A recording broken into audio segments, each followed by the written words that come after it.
Hello friends, welcome to your channel जिसका नाम है न्यू अपडेट। आज मैं आउटसोर्स कर्मियों से जुड़ी हुई बहुत अच्छी जानकारी अपनी वीडियो के माध्यम से बताने वाली हूं। जैसा कि आप सभी जानते हैं कि इस टाइम पे अलग अलग प्रदेश से अलग अलग जानकारियां निकल कर आ रही हैं। आपको मैंने कुछ दिन पहले दिखाया था कि कैसे हमारे गृह मंत्री अमित शाह जी का बयान सामने आया था, जो कि आउटसोर्स कर्मी और ऐसे सभी विभागों के लिए था कि उनके मानदेय में, नियुक्ति में कुछ नया सोचा जाएगा। चूंकि सरकार चुनाव के टाइम पे ऐसे बहुत से वादे करती है और चुनाव के बाद भूल जाती है। इस पर हमारे जो संगठन के लोग होते हैं, जो संविदा कर्मी लोग होते हैं, उनके जो संगठन वाले होते हैं, वो मदद करते हैं।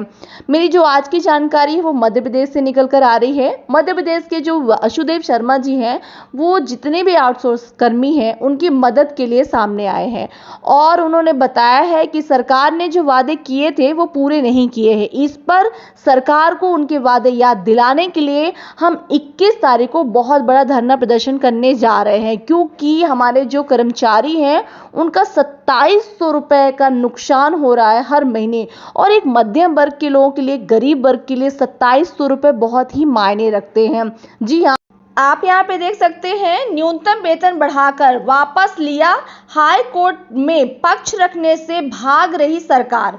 और श्रम विभाग निजी और सरकारी क्षेत्र के 25 लाख से अधिक कर्मचारियों को हो रहा है 2775 रुपए के महीने का नुकसान।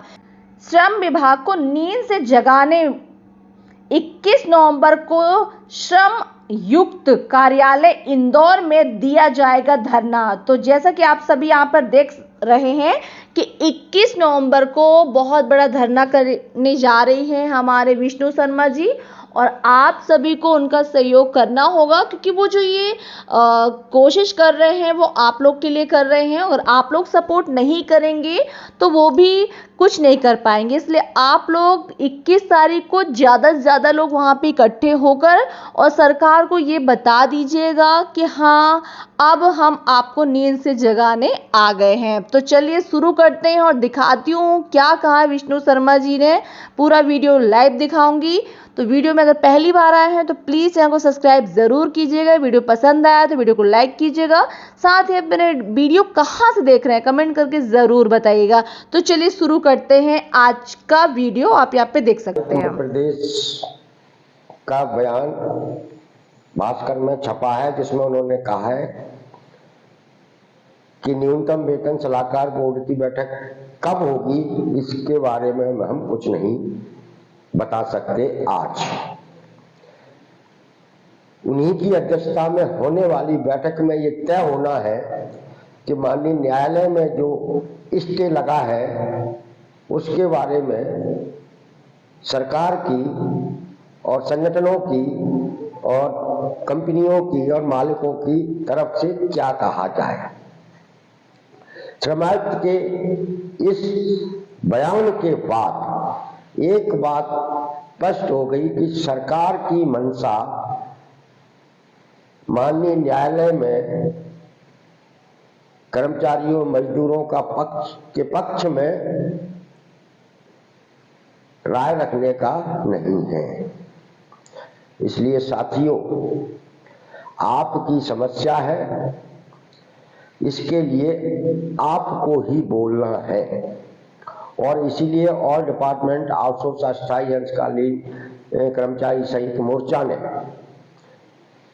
पिछले दिनों इंदौर में हुई बैठक में यह तय किया था कि आने वाली 21 नवंबर को हम लोग श्रम आयुक्त मध्य प्रदेश का कार्यालय पर धरना देंगे और उनसे कर्मचारी और मजदूरों के हित में हाई कोर्ट में पक्ष रखने के लिए कहेंगे।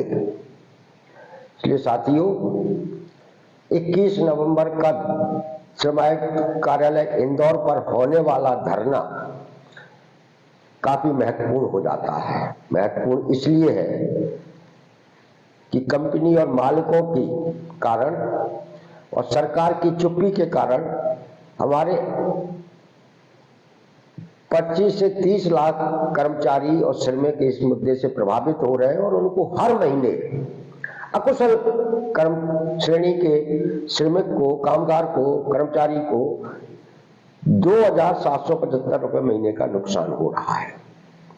मामूली से वेतन पर काम करने वाले इस कामगार वर्ग को के लिए 2,775 रुपए बहुत मायने रखते हैं।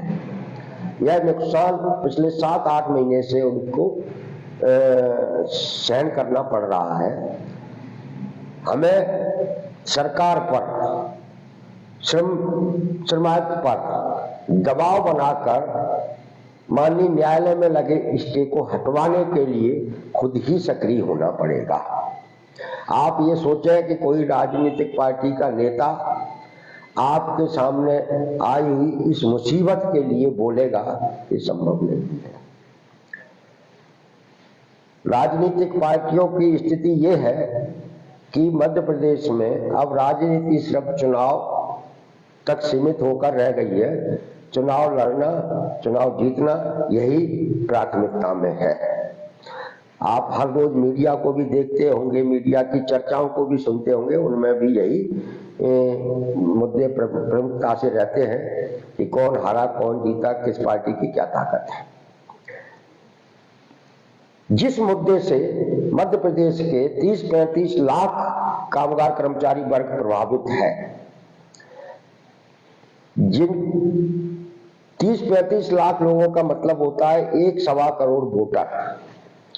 न्यूनतम वेतन के इस मुद्दे से मध्य प्रदेश में 1.25 करोड़ वोटर प्रभावित है और यह मीडिया का, राजनीतिक पार्टियों की चर्चा का विषय नहीं बन पा रहा है। यह चिंता की बात है।